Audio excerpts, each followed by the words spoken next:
I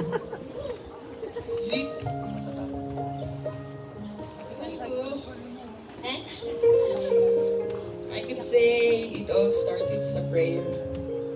Na dati binubuo ko lang itong pagpapakasal sa isip ko. Kasi sino nga ba naman magkakakala na ikakasal si Topo? Diba? Pinagdadasal ko na sana makasal ako sa taong nakalaan para sa akin. Yung taong mahal na mahal ko at magkaroon ng sariling pamilya na matatawag kong akin. 5 years, way back then, nung maging magkaibigan tayo. Nag-start yun nung nasa lowest point ako ng buhay ko. Dahil sa pinagdadaanan ng pamilya namin noon because of Mama. Because of Mama was yung critical condition na hindi niyo ako iniwan at kinomfort niyo ako para lang maramdaman ko na hindi ako mag-isa dun sa malayo. Doon nag-start na nakita ko yung pagpapahalaga mo sa akin bilang kaibigan. Then fast forward sa mga days na lumalalim pa yung pagiging magkaibigan natin. Yung mga gabing nag-iinom tayo ng alak, pero ang gamit natin, coffee mug. While sharing our life stories, and experience. Na sinabi mo pa, ang galing ng mama mo, no? Kasi iniwan niya kayo na maayos na yung mga buhay niyong magkakapatid. And that one hits me. And yes, time is indeed truth teller. Maraming signs si God na nasa harap ko na pala yung taong pinagdadasal ko sa Kanya. Na literal palang malabo yung mata ko. Kasi binigay niya na hindi ko lang makita na nasa harap ko na. Nasa iyo pala ako kakasal. Hindi ko alam kung anong nagawa ko dahil tinupad ni Lord lahat ng panalangin ko. At hindi ako magsasawa sa Kanya na magpasalamat dahil binigay ka niya sa akin. Na kaya pala may mga nawala. Kasi sa'yo pala ako nakatandaan na.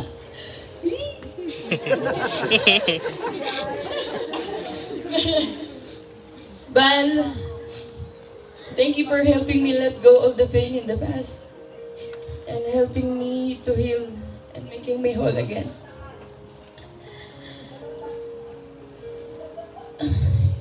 Thank you for being there when I'm at my lowest. And supporting me and pushing me hard to my very best. I promise to love you well and protect and treasure you and our family.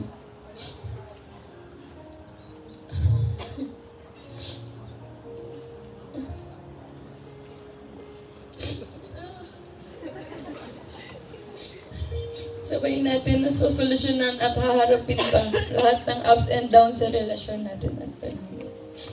To be your forever food buddy. Yeah. Na kahit anong ihain mo, kakain ko. And thank you for your unconditional love, where I feel safe and found my home. And to Jared,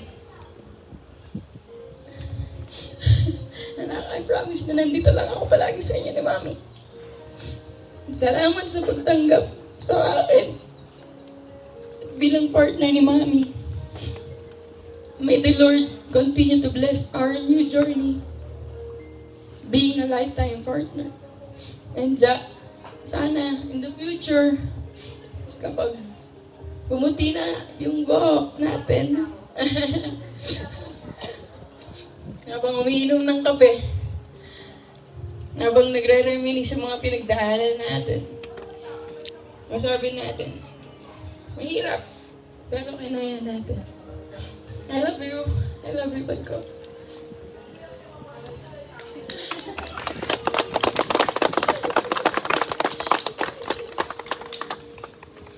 So, hindi kasing ganda nung bokeh niya.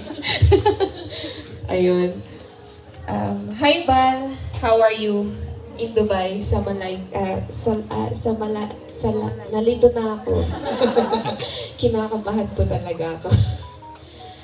Ayun, ika nga, we start like this. Actually, I don't know how to start actually. So, sa 2 taon nating magkaibigan, nag-focus tayo sa taong gusto natin, ngunit ayaw naman sa atin. Ngunit hindi hinayaan ni Lord na nagbibigay payo tayo sa isa't isa. Sabi nga ni Lord, nasa tabi mo na, hindi mo pa nakita. Kasi nga, 4 eyes ka.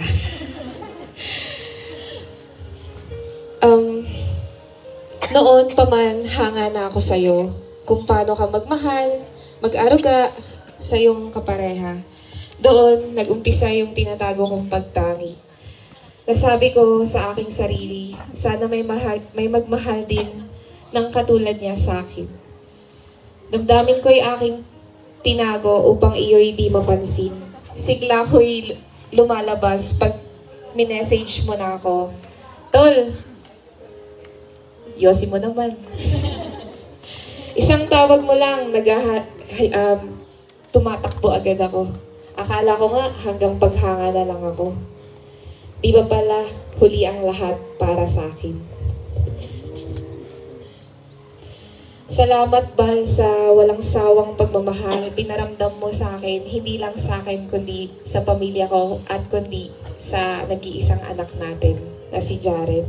Lahat ng insecurities ko, kahinaan ko, basta pagkasama ka, magiging malakas ako. Maraming nagtatanong kung sigurado na ba ako. And I'm always proud and tell, yes, I do. I'm proud to say, pakakasalan ko talaga siya. At kami na nga. Thank you for accepting me and not just me nga. And also our son. Like a next page. Hirap magsulat eh. With you, I've learned that love is not just a feeling. It's a choice, a commitment. Akala ko kasi wala nang love sa mundo. But today, I choose to love you. Not just for you with you will become from this day forward. Di ka na maglalakad mag-isa. My heart will be your shelter and my arms will be your home. I love you.